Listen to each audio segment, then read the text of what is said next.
Hola, hola, ¿cómo están? Bienvenidos a este cuarto episodio de la segunda temporada de Datos Sueltos, el podcast de Data Analítica, donde exploramos cómo los datos, la tecnología y las decisiones que tomamos influyen en nuestra vida, más allá de lo técnico, tocando nuestra economía, nuestras libertades y nuestra capacidad de elegir.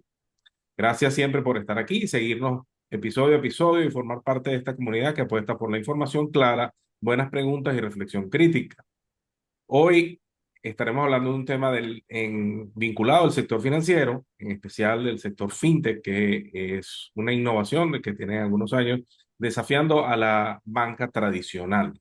¿Hasta dónde podemos hacernos las preguntas? ¿Hasta dónde puede llegar esta innovación?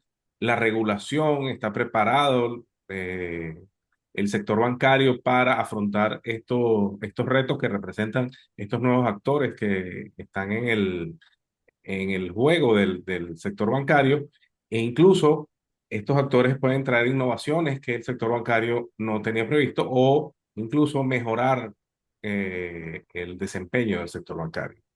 En la producción del espacio, como siempre, nos acompaña Vicky Martínez y aquí ante el micrófono Osmel Brito Vigo.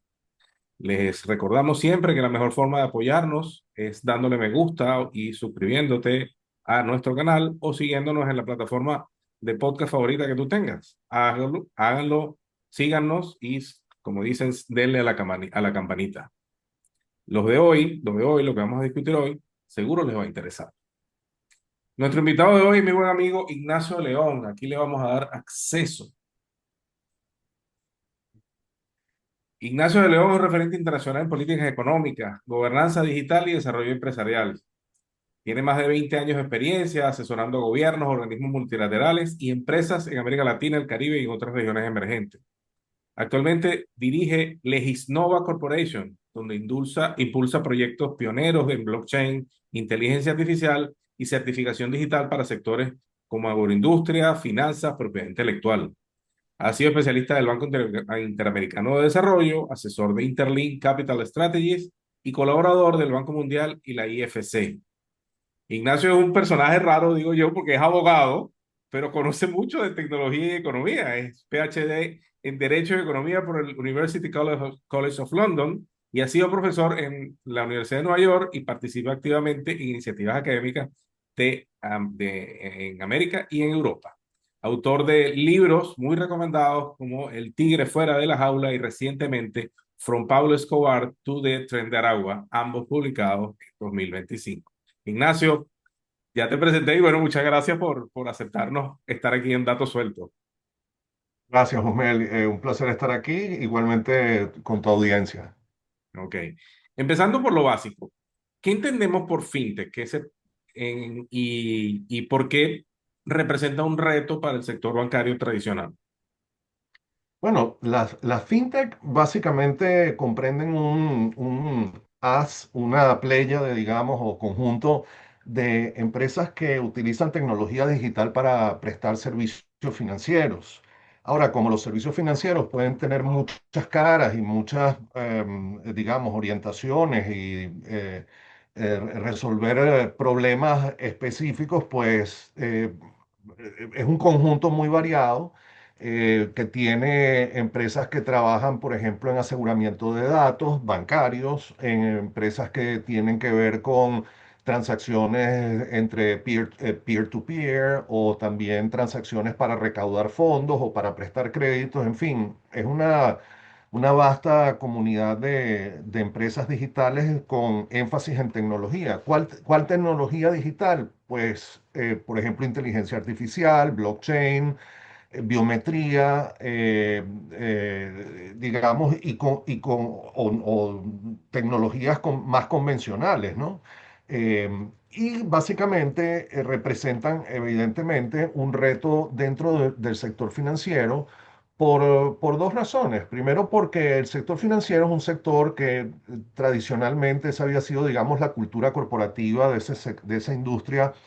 Lo fue desde su creación en el siglo XVII, XVI, con los grandes banqueros venecianos, que a su vez después se multiplicaron en otras partes de Europa, creando instrumentos de financiamiento al comercio internacional. y que se consolidó durante el siglo XX en esa vasta infraestructura de bancos que dominaron, bancos analógicos que dominaron esa industria durante todo el siglo, pero también fue una industria que por esa misma, vamos a llamarlo solera, o sea, su tradición institucional, pues ha sido tradicionalmente muy conservadora, y en los procesos de innovación siempre tuvo que trabajar muy de la mano con el regulador, que a su vez también, por su misma naturaleza, pues siempre ha tenido una percepción de su propio oficio muy cautelosa, porque de lo que se trata su oficio es fundamentalmente de cuidar tanto al consumidor, al usuario del servicio financiero, como a la integridad del sistema financiero en su conjunto. Y esas dos vertientes, cultura institucional bancaria y regulación, o digamos, predisposición del regulador a ser conservador en su forma de pensar, pues obviamente conspiran o generan un reto para cualquier proceso de innovación disruptiva como el que estamos viviendo en el siglo XXI, con este Claro. surgimiento de tecnologías como blockchain, es decir, de descentralización en la toma de decisiones, que pues crean unos retos importantes para reconceptualizar el rol del regulador, y a su vez también le ponen un reto a esas grandes estructuras bancarias, porque está presionando cada vez más al sector bancario a volverse mucho más expedito en su toma de decisiones y mucho más simplificado en cuanto a su estructura general, incluso en cuanto a su infraestructura física. Y muchos bancos están migrando hacia esa caracterización digital, que es la que domina en estos segmentos de fintech. Pero si no fuera por la presión de fintech, muy posiblemente ellos no tendrían ningún interés en cambiar sus maneras, de forma tal, y sus protocolos de funcionamiento. Claro. Así que creo que esa es la razón por la cual se percibe un cierto enfrentamiento, vamos a llamarlo ontológico, entre la banca tradicional y el sector fintech. Sí, bueno, yo viendo, ayer mismo estaba viendo el canal de Mar Vidal y comentaba mucho alrededor de que, bueno, Bitcoin está llegando a unos niveles de cotización altísimos, como nunca antes se había visto. Ayer cerró en $117,000 por Bitcoin.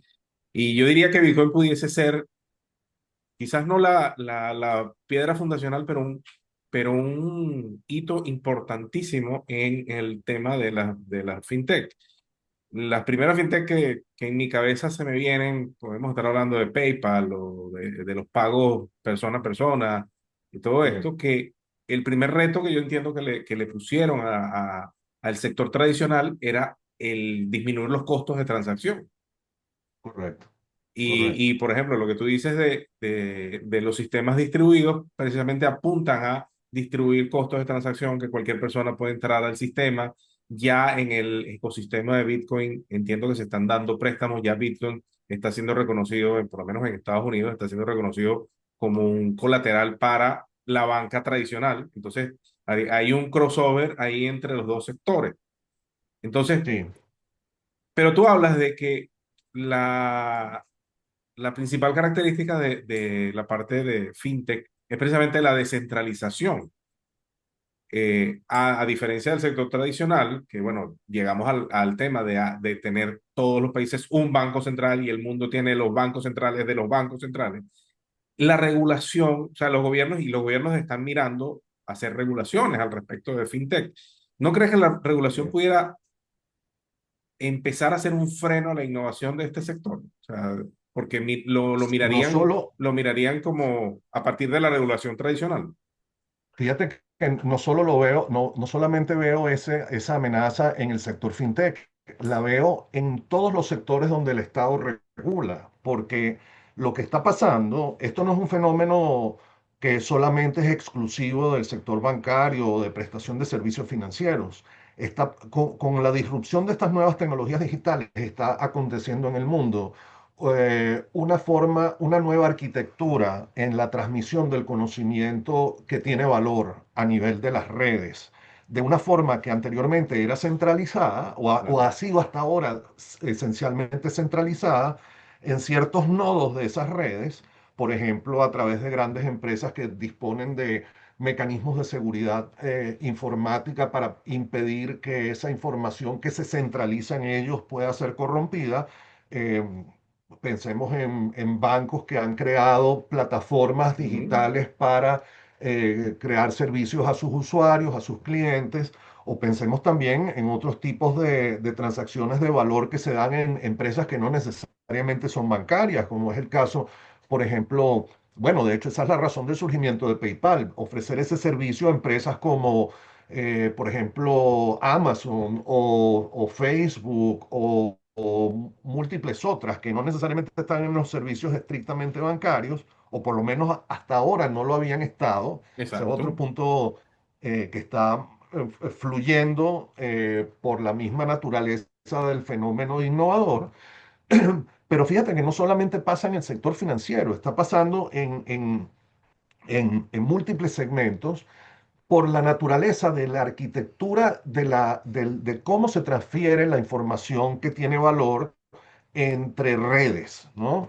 Y lo que estamos viendo es un proceso en el cual de la estructura o arquitectura que venía del siglo XX, que era una infraestructura centrada en estas instituciones, estamos pasando a otra donde la información está centrada en los individuos. Y ese es, por cierto, un tema central dentro de la fortaleza que blockchain puede presentar y la biometría Ok. digital pueden presentar para defender la identidad de las personas que, digamos, interactúan en estas redes financieras, ¿no? O en las redes de Internet en general.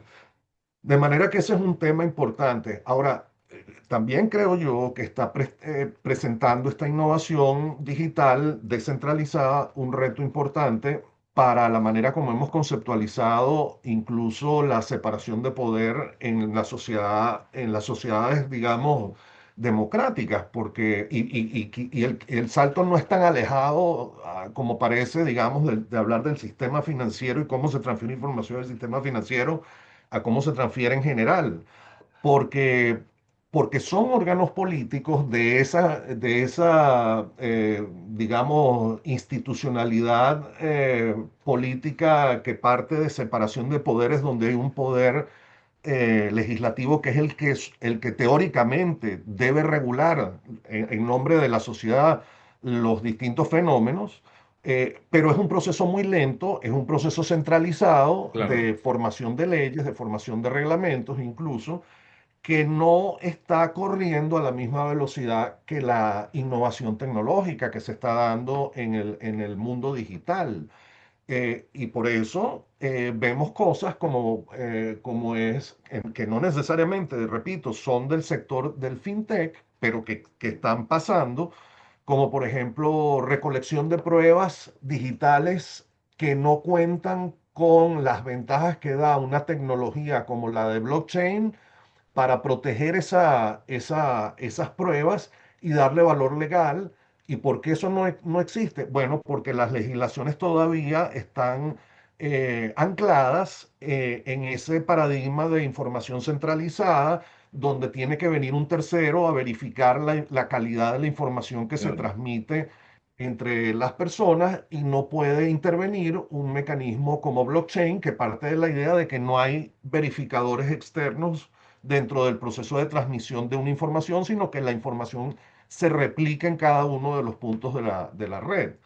Eh, Son muy pocos los países que están adoptando blockchain todavía como forma de valoración y de verificación de que esa información transmitida con esa tecnología no requiere un verificador.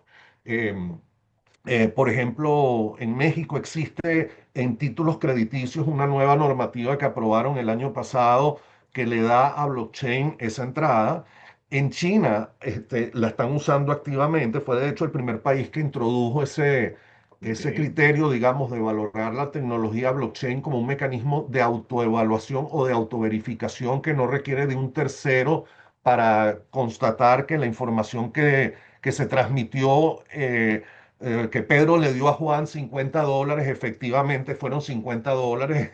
Es decir, exacto. lo cual hoy día se hace con lo que se llaman firmas verificadoras, que son Ujú, esos terceros externos que validan. Bueno, eso de firmas verificadoras viene de una disposición de las Naciones Unidas que fue entonces incorporada como ley en cada uno de los países latinoamericanos, pero eso pasó a comienzos del siglo XXI. Ya estamos a mediados de la segunda década del siglo exacto. XXI.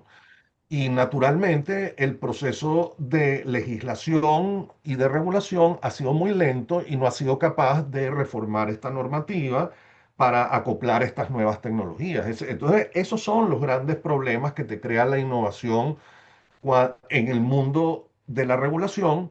em, los abogados especializados en temas, por ejemplo, como derecho administrativo, seguramente verán instituciones como sandboxes de regulación, que son los que han empezado a surgir en estas industrias de fintech para tratar de ponerse al día en el ritmo de cómo se enfrenta la regulación. Este, los abogados que tienen una formación tradicional en derecho administrativo les costará mucho trabajo entender cómo funciona legalmente un sandbox regulatorio, Claro, porque en un sandbox regulatorio no pasa lo que se supone que debe suceder bajo los esquemas de un derecho administrativo tradicional, es decir, que el Estado regula y los individuos siguen la regulación. En un sandbox regulatorio son los individuos los que crean la regulación y el Estado la valida. la valida. Ok, El proceso es a la inversa. Entonces, lo que te quiero decir es que estas nuevas tecnologías no solo van a impactar las transacciones que estamos viendo que ya se están presentando, digamos, en sectores como FinTech, sino que van a terminar incidiendo en sectores muy alejados de lo que hoy día estamos viendo, por la misma naturaleza del proceso de innovación. ¿Por qué razón? Ahora, tu pregunta sobre el precio de blockchain creo que es interesante porque ilustra otra cosa que también es importante. Yo atribuyo el crecimiento de valor del blockchain esencialmente no al factor de tipo especulativo que tradicionalmente es lo que los periodistas suelen enfatizar, porque, bueno, si vamos a ver, si vamos al caso, especulativa también es la bolsa de la valores en bolsa de Nueva valores. York. Ujú, Nada, eso en realidad no arroja ninguna explicación razonable sobre por qué están sucediendo estos fenómenos. Yo le atribuyo el crecimiento del valor del blockchain al hecho de que la gente cada vez está percibiendo más que se trata de un mecanismo de pagos que tiene una característica que no tienen las monedas fiat, las monedas emitidas por los bancos centrales de los distintos países, y es que no se deprecie, no se exacto. devalúe, ¿no? O sea, funciona un poco como funcionó en su momento antes de eliminar el sistema de patrón oro, como funcionaba el oro, ¿no? Exacto. Como un mecanismo de reserva de De valor. reserva de valores, ese que es una característica fundamental de cualquier cosa que sea dinero. Eso es correcto. Y entonces, ¿a dónde está el pecado? ¿En los especuladores? No, está en los funcionarios del Estado, particularmente los bancos centrales, que han creado unas economías completamente fiduciarias, completamente basadas en la circulación de títulos que no tienen un respaldo de valor detrás, y la gente pudo aceptar el funcionamiento de ese estado de cosas en la medida en que no tuviera una alternativa donde proteger su valor. En una época fueron los títulos de deuda de largo plazo, como por ejemplo los títulos que genera, digamos, el gobierno americano, ¿no? Las Exacto. letras del Las tesoro, letras del tesoro del. Y que en todas las clases que de hoy día finanzas, que en todas las clases de finanzas, disculpa que te interrumpa, todas las clases de finanzas a uno le enseñaba que eran los instrumentos de cero riesgo. Hoy en día no es de refugio, de los de instrumentos de refugio. refugio, ya eso no es así. Ahora, cuando la gente está viendo que un país como Estados Unidos tiene una deuda de 36 y pico, 30 y tantos, más de 35 trillones de dólares, hombre, empieza a preguntarse si no hay un lugar más estable donde guarecerse del riesgo que puede existir en caso de que algún día el gobierno americano diga, ¿saben qué? No tengo No, cómo no, pagar esas letras. Entonces, ahí surge este tipo de criptoactivos, ¿no?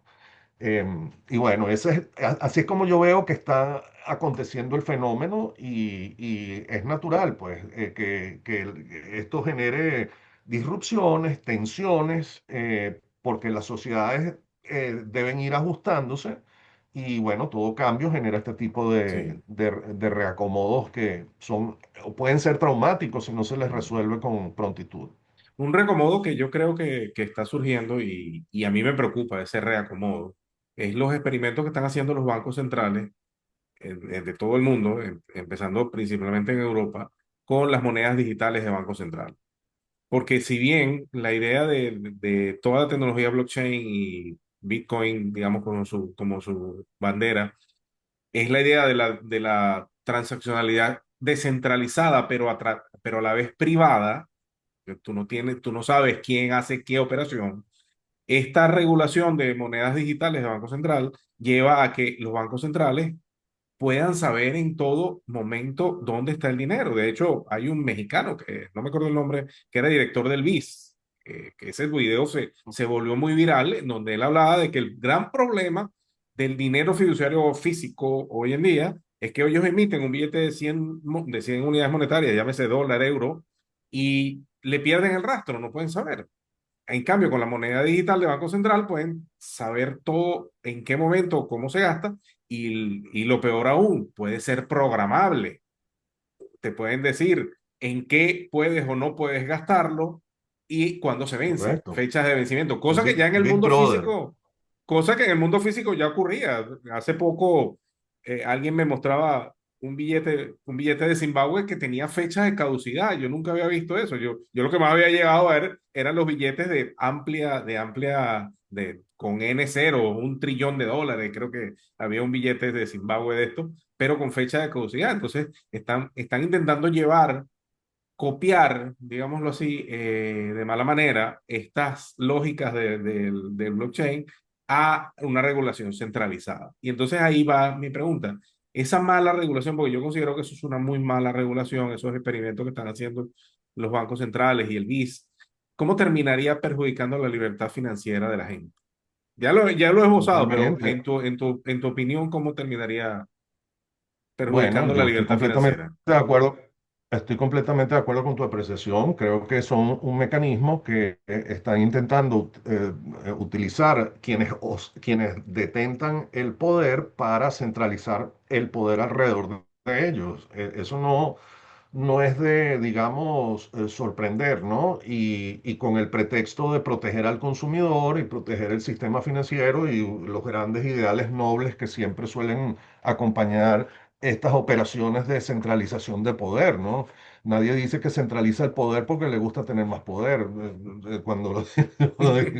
Cuando vas a centralizar poder, lo primero que inventas es una coartada, ¿no? Exacto. Este, y claro, ¿en qué mucha gente incauta piensa que, un poco siguiendo la costumbre, piensan que por ser un tema manejado por el gobierno necesariamente es independiente o imparcial en la Mm. forma como se regula. Y todo lo contrario, más bien entra dentro del sistema de funcionamiento, ese tipo de regulaciones entran dentro de la lógica política, por decirlo de alguna forma, y que no necesariamente tiene que ver con los intereses del consumidor, sino con los intereses de quienes organizan esas normas, ¿no? De esa forma. Eh, así que creo que y además creo que es un experimento que mientras subsistan los mecanismos de tecnología que precisamente como es el caso de Bitcoin y el caso de otras criptomonedas, puedan crear una presión para que el sistema se abra, esos son intentos que no pasarán de allí.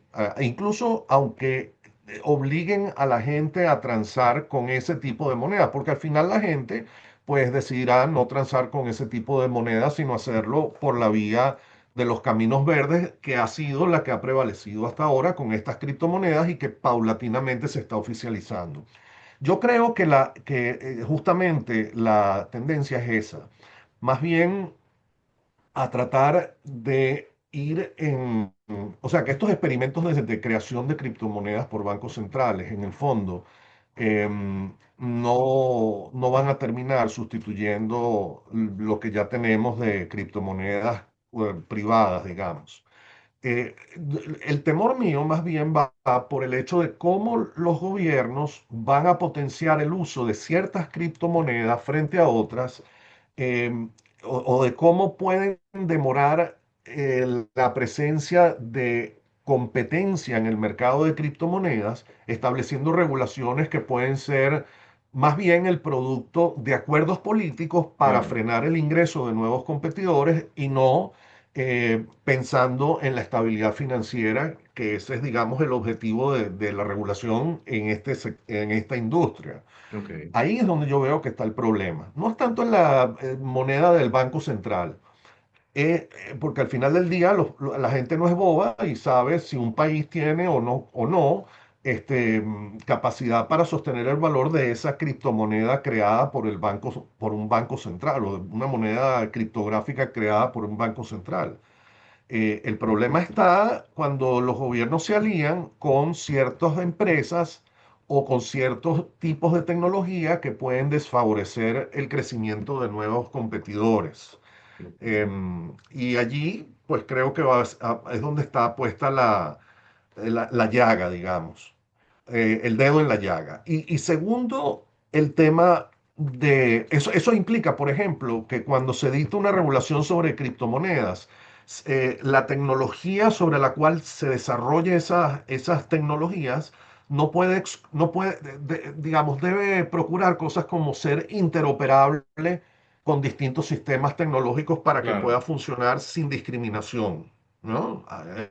Con otros proveedores. Ujú, O, por ejemplo, que, que responda a empresas que tienen ciertas condiciones financieras, pero pero que sean aplicadas por igual a todos, ¿no? No que si vamos a distinguir entre nacionales versus extranjeros, por ejemplo, que era una cosa que solía hacer mucho en el exacto. tipo de regulación predominante en el siglo XX para proteger industrias nacionales y cosas de Ujú, ese tipo. ok, sí, yo también creo, suelo ser optimista a pesar de esas sombras que existen en el sector financiero. Incluso a mí me sorprende, hace poco en un banco de la región, un banco central de la región, donde tuvimos un acercamiento, me sorprendió que en un país poco bancarizado, porque ahí va la otra pregunta que yo quería hacerte, una de las cosas que yo veo que las tecnologías, estas tecnologías financieras alrededor de blockchain, Bitcoin y FinTech, han facilitado es el acceso a gente que tradicionalmente no estaba bancarizada. Eso es muy En importante, sí. Centroamérica, desde México hacia abajo, en la mayor parte de América Latina, somos países que dependemos del envío de remesas de los nacionales que se van a emigrar a países desarrollados. Tradicionalmente, el canal de transmisión de remesas, a mí me ha sorprendido cuando yo empecé a descubrir el tema, la cantidad de mecanismos que hay.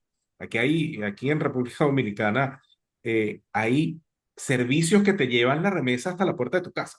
Yo llegué a descubrir esas cosas que me sorprendieron, cómo se desarrolló toda una industria alrededor de eso. Pero mucha de esa gente que recibe la remesa en la puerta de su casa, ¿ok?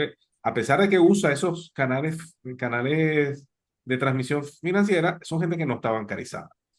Y estos mecanismos de blockchain, de fintech, ha facilitado la bancarización, no la bancarización, pero ha facilitado la inclusión de esta gente en este sector, porque siempre recuerdo, por ejemplo, el caso de Venezuela es paradigmático en los momentos de hiperinflación más importantes. El uso de Bitcoin era una forma, o de criptomonedas, para no mencionar una forma de poder recibir dinero vía fuera del sistema bancario cuando había controles de cambio. En Irán también hubo algo al respecto.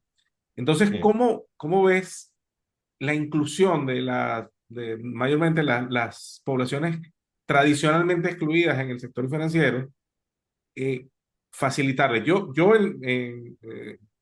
De entrada, yo veo primero el bajo costo de la transaccionalidad. Incluso, y te pongo un ejemplo ante la respuesta, hay alguien, un conocido dominicano que inició una iniciativa ya en Estados Unidos de banco, de neobanco para el sector financiero. Está bien, ha recibido fondos de Venture Capital para su iniciativa y recientemente publicó, de hecho, lo tengo en línea para ver si viene un día a datos sueltos. Pero una de las cosas que publicó recientemente dentro de las iniciativas que están llevando es precisamente llevar a cero el costo por envío de remesa.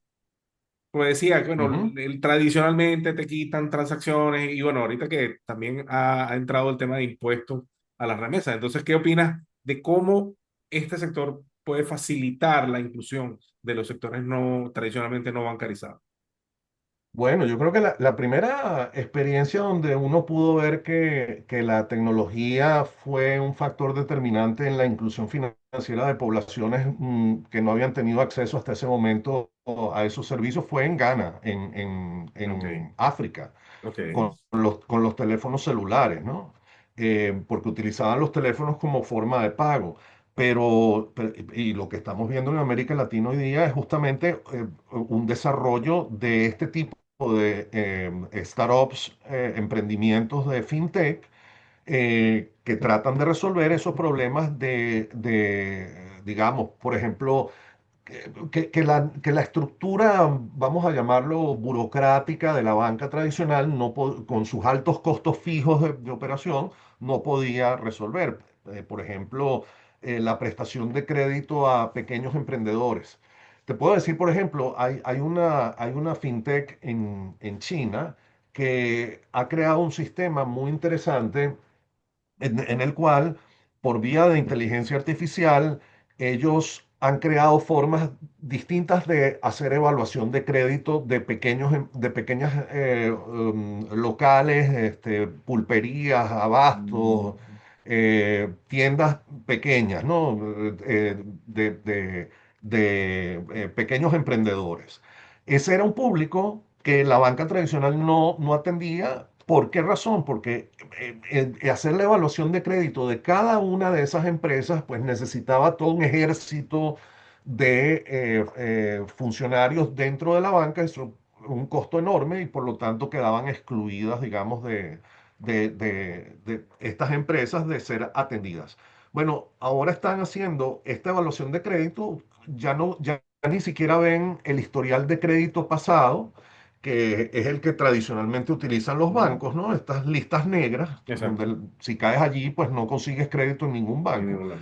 Lo que están haciendo es evaluando la capacidad de pago con base en facturas diarias de venta de esos negocios, de esos pequeños negocios, eh, han llegado al punto, bueno, y otras variables, ¿no? Que también incorporan dentro del algoritmo. Pero lo interesante es que ese es un mecanismo que no solamente le da crédito o sea, permite identificar a emprendimientos pequeños que tienen potencial de crecer y que pueden ser interesantes para inversionistas, sino que también ha fragmentado eh, este mercado para poder ser servido no por grandes inversionistas, sino por pequeños Ok, inversionistas. O sea, ha permitido el acceso no solamente de empresas clientes para pedir crédito, sino también de pequeños inversionistas que están buscando oportunidad de poner su crédito, tu dinero, su ¿a qué? dinero, su capital en pequeños emprendimientos. Entonces estás trayendo dos grandes mercados que de otra forma no hubieran sido atendidos si no es gracias a esta tecnología de inteligencia artificial. También utilizan blockchain, utilizan estas herramientas, digamos, con toda su funcionalidad. Incluso hayan creado un mercado secundario de colocación de estos títulos de deuda para ser revendidos. O sea, Ok. tienen ¿cómo se dice? El El full ecosistema. tamal, ¿no? Ujú. Tienen todo el sistema completado. Obviamente eso es una presión increíble para la banca tradicional. ¿Qué está haciendo la banca tradicional? Por ejemplo, en América Latina. Ah, bueno, perdón, antes de pasar Ujú. a lo que están haciendo. Un ejemplo interesante en América Latina es un banco brasileño que se llama Nubank, que Nubank. surgió justamente Ujú. cuando, este colombiano Javier Vélez, ese caso lo cito en mi libro, por cierto. Ok, Eh, este Javier Vélez, que era un colombiano que se mudó para Brasil, fue casi llegando a Brasil, necesitó abrir una cuenta bancaria y se encontró con una cola gigantesca en la Avenida Paulista para poder ser atendido, ¿no? Y dijo, bueno, esto no puede ser. Y creó este banco completamente digital que terminó por pedir una solicitud de licencia para funcionar como banco, pero muy ok, recientemente.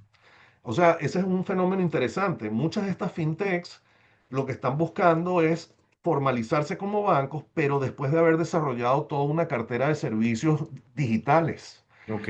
Y a los bancos les está poniendo presión para digitalizar muchos de sus servicios. Por ejemplo, con mecanismos como banca abierta, open banking, ¿no? Ujú, E innovación abierta. Y algo que yo veo que va a pasar en el mediano y largo plazo, además de la actualización de la regulación, que era lo que estábamos conversando antes, es que muchos de estos bancos van a terminar prohijando empresas de fintech o invirtiendo en ellas o incluso comprándolas, ¿no? Para ok, poder traer de una, o sea, no tener que meterse a desarrollar tecnología para prestar servicios financieros, sino simplemente comprar las operaciones de una empresa que ya está aprobada en el mercado y abrir entonces un departamento de eso y prescindir de un montón de funcionarios dentro del banco que van a quedar cesantes y tendrán que buscarse la vida de otra forma, ¿no? exacto. Este, así lo veo yo. Ok. Mire, y finalmente, nuestra región.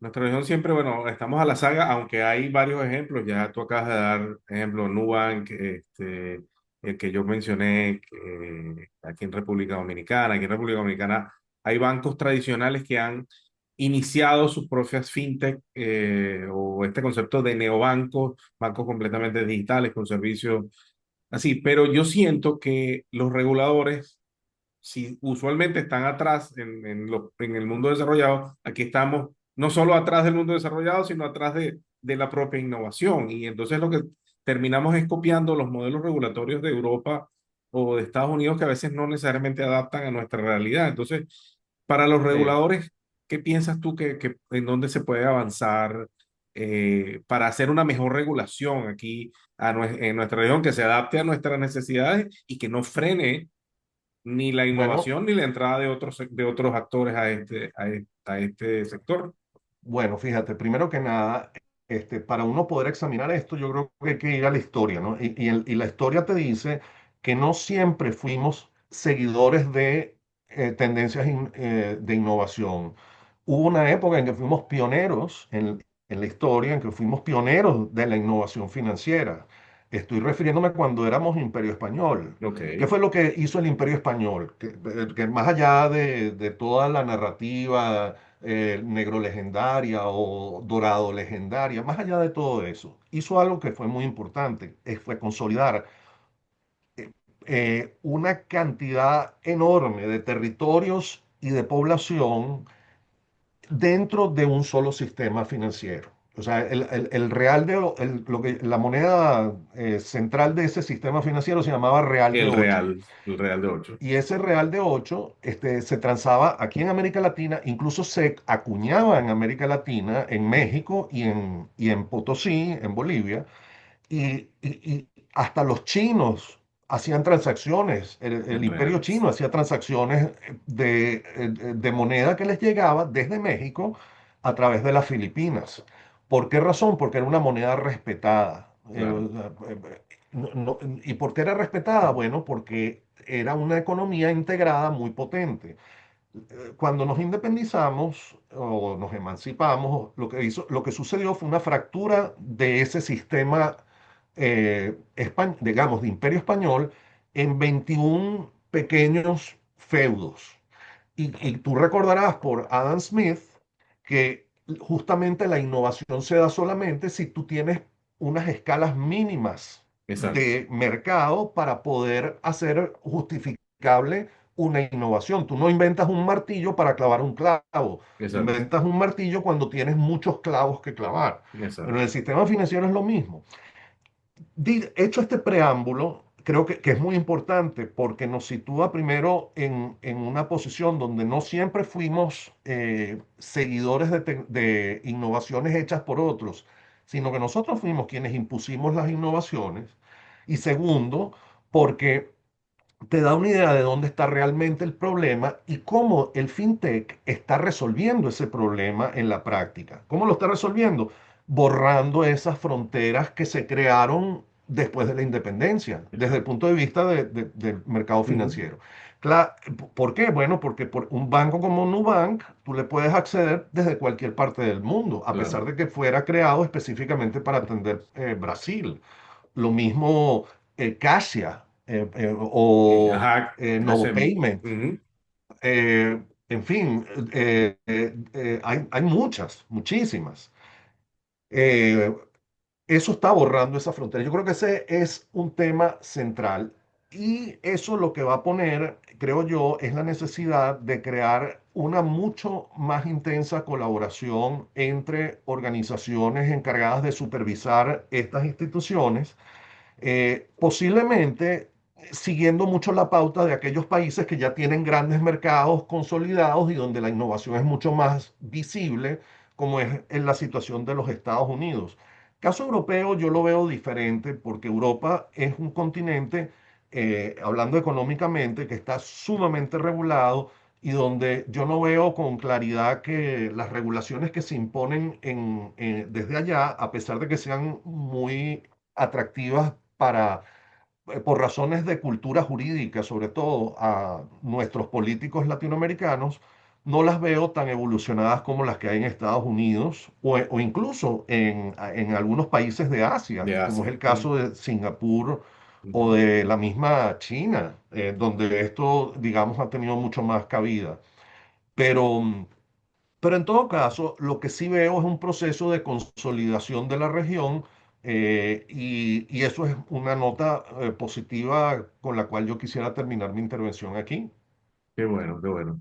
No, Ignacio, yo te agradezco la participación. Nos has dado unas buenas luces en cuanto al sector fintech, que yo creo que en buena parte de América Latina se están desarrollando algunas iniciativas que valen la pena mirarlas y que yo tengo años como profesor de economía y siguiendo ciertas ideas de colegas conocidos de nosotros, en donde yo digo que el problema es que el sector financiero trabaja con una materia prima que se ha devaluado tanto, que es el dinero. O sea, yo creo que muchas veces la gente critica las ganancias del sector financiero y todo esto y no están dándose cuenta que el problema es el mal dinero que manejamos hoy en día.